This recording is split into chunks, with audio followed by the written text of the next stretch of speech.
Judge, can you just talk about what happened today in court with this Chuck DeBucky situation? Sure. Mr. DeBucky has 3 pending cases in housing court right now.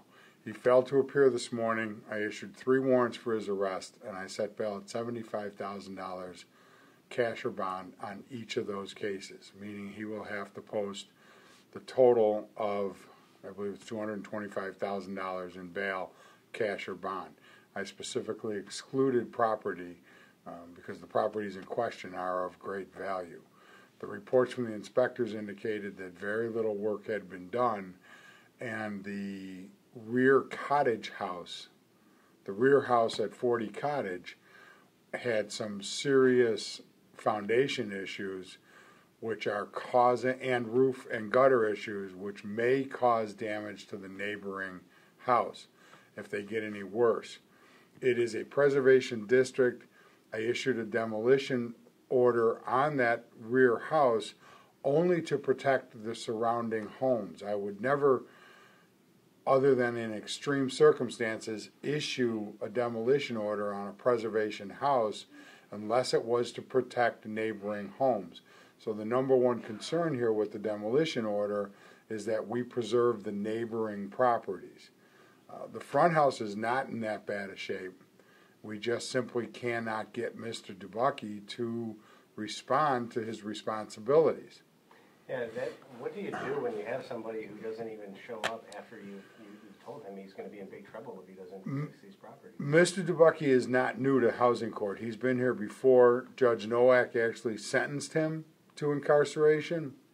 I have had him incarcerated on a limited basis on other warrant returns. The purpose of bail is to only ensure that the defendant will appear. This will be Mr. DeBucky's at least 3rd warrant from this court for non-appearance, and the only way I can ensure that he's going to be here is to hold him once he's found. Mr. DeBucky's been jailed. He's been fined. I have no other legal remedies other than to refine him or rejail him.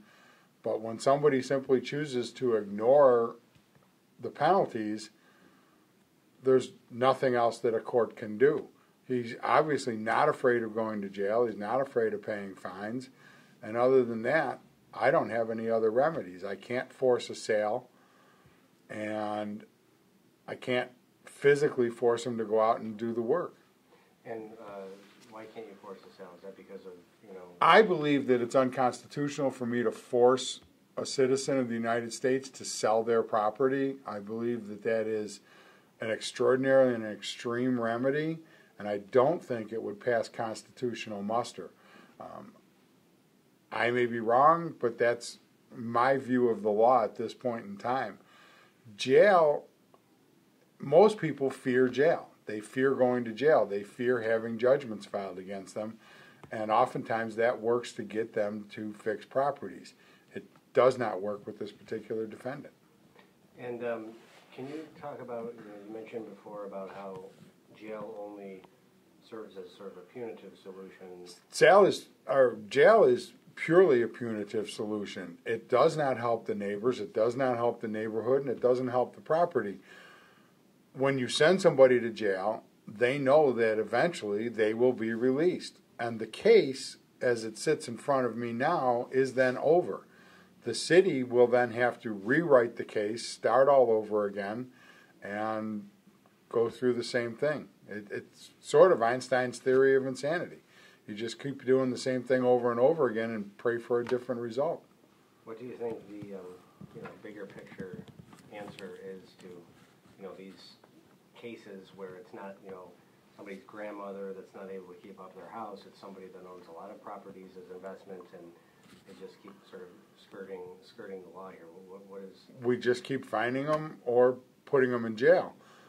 In this particular case, a fine would only serve to further encumber those properties because those fines would be judgments against those properties. We use that remedy sometimes to try to prod an owner into selling the property, and if the property is transferred to a responsible owner, I will remove the penalties. My only concern here is with the neighborhoods and the properties. What about the new tax lien legislation? Can't you, impose fines that would then be rolled onto the tax bill? I can impose the fines. The city can then roll them onto the tax bills. And since I have 3 cases, I have the option of bifurcating that sentence. I can use jail on one case and use fines on the other case, so that the city, if the fines go unpaid for a certain period of time, the only drawback in this particular case is that the fines must reach a 5% of the total value of the property. In these particular 3 cases, the total fines would be probably short of 5% of the value, or right on the borderline. And then it becomes the city's job to enforce that or to argue in another courtroom. What I'm trying to say is this all creates more work for the city attorneys, the city inspectors, and they're already overburdened. So sometimes, rarely, but sometimes there's simply not a solution that we have. Judges have gavels, we do not have magic wands. And you said before that there's talk out there that, you can do a fine for each, what is it, $1,500 for each violation? Right. You were saying that that's not necessarily the case. Well, no. The conversation was I can do a $1,500 fine on each violation, and those are cumulative. I can sentence to 15 days on each charge, but on each file, those 15 days would run concurrent. So, according to the New York State Penal Code, I can only sentence him to 15 days on each fine. In other words, if somebody goes out and they are disorderly, they're convicted of disorderly conduct, they're convicted of public lewdness, they're convicted of harassment, and those are all on the same file. A judge can sentence 15 days on each of those, but they automatically merge into one 15-day sentence according to New York State law. So essentially, he can only do 15 days on each file. So the fines can be cumulative, but the jail time cannot. Okay. So what would you say to, critics who, are out there in the neighborhood and are saying, well, the court needs to get tougher on these landlords, they need to crack down on them, these are the same characters, keep ending up in housing court. What would you say to that? Just like you did, come and spend a Thursday morning with us. Come and sit and watch what we deal with. Come and sit here and have a full understanding of what are the particulars of that case. Is it a senior citizen? Is it a widow? Is it somebody who lost their job? Is it somebody who had cancer? Is it somebody oftentimes who lives in Dubai or Israel or Abu Dhabi or Ireland or England? I have defendants from almost every country in the world, including Russia. Because of the internet, anybody in the world can buy any piece of property anywhere. And if I have cases where my defendant lives in, we have a new influx of owners from China. I can't touch anybody in China. Even if I issue all of those judgments, the city can't collect them because the owning entity, whether it's a corporation or an individual, lives out of the country. So there's no way for them to enforce it except against that specific limited liability corporation. And of course, what does that limited liability corporation own? Just that house. So it becomes a function in futility where we can issue fines, the city can have judgments, but the actual effect of it is non-existent. So I don't have a solution other than possible legislative solutions where, say, foreign entities who wish to buy property within New York State or within the city of Buffalo have to post, say, a bond of some sort.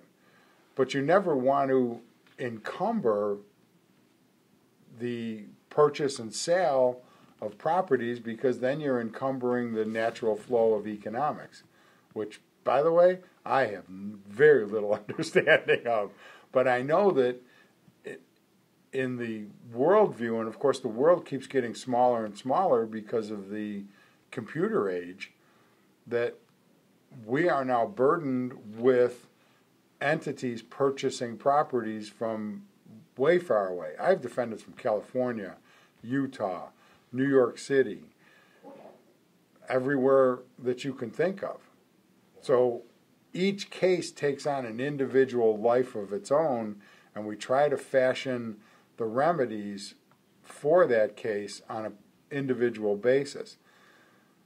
And the only concern here is for the property, to get the property rehabbed, to get it into a responsible ownership, but we have limited powers in doing that.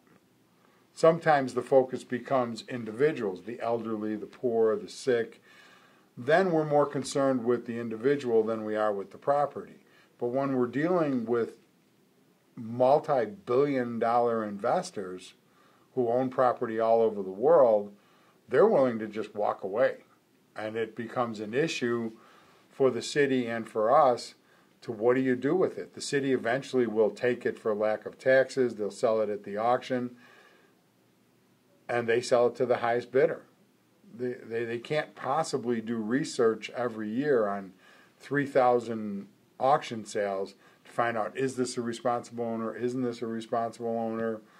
You know, we have trouble getting names and dates of birth on people, let alone any information that would lead the city to be able to collect. So we have had very close relationships with the city treasurer, the city building inspectors, the mayor's office, the councilman. Everybody is welcome here. Almost every councilman in the city of Buffalo has a representative in Buffalo Housing Court, and they're extremely helpful. And they understand what my limitations are. So we just try to work very closely, and sometimes it's not a very fast process, and sometimes there's simply no solution other than to wait it out for the 2 years, say, before the city can take it for lack of taxes, or I can levy a fine on it, and then the city can convert that fine to taxes and then take the property and auction it. Again, it goes back to auction being open to the entire world.